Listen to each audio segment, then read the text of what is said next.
any other title insurance policy that this person or this executor or executrix or estate had the authority to transfer the property to your client.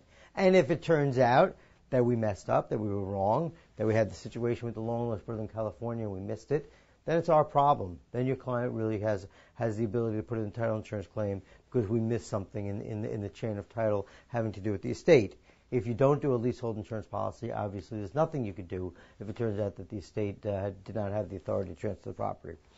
There is actually something you could do. As you probably know, co-ops there's a transfer agent that the co-op uses, either a law firm or the managing agent, that transfers the shares of stock in the books of records of the corporation. And I'm sure there's some of you out there who know how to go about suing co-ops that make mistakes.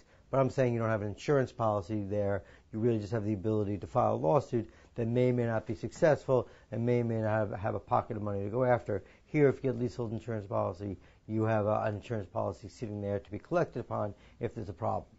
That's one major area. Another major area where I've seen it used, one that I specifically have seen it used, is with the IRS liens.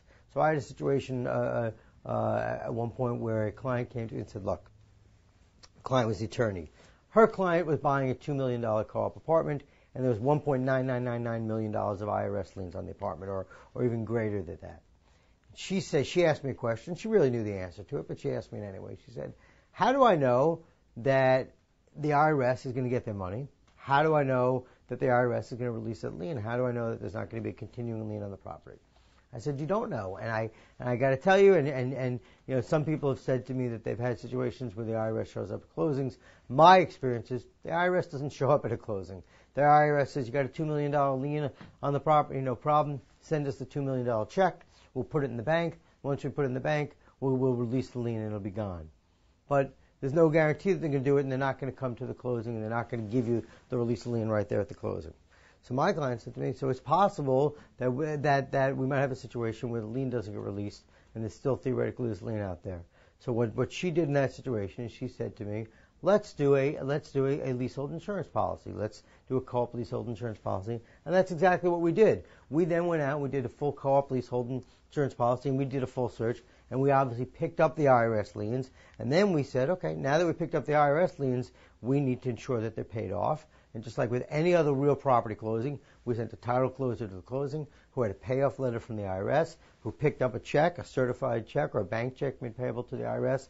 And then it became our obligation, title company's obligation, to make sure that check got to the IRS and to make sure that the lien was released. Just like when we pick up a mortgage payoff check, it's our obligation to make sure that check gets to Chase, Bank of America, Wells, and that they do a satisfactory mortgage.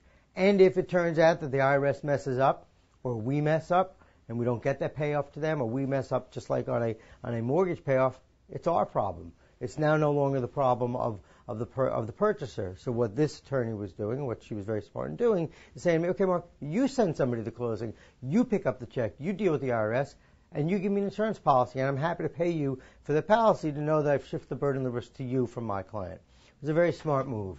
And what she did, by the way, the other thing that she was very clever is she went back to the seller and said, I'm buying this leasehold insurance policy, and you, seller, are paying for it.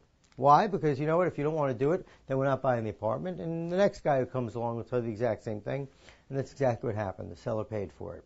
That's the second major category. It's the second major type of situations where I see people purchase a leasehold insurance policy.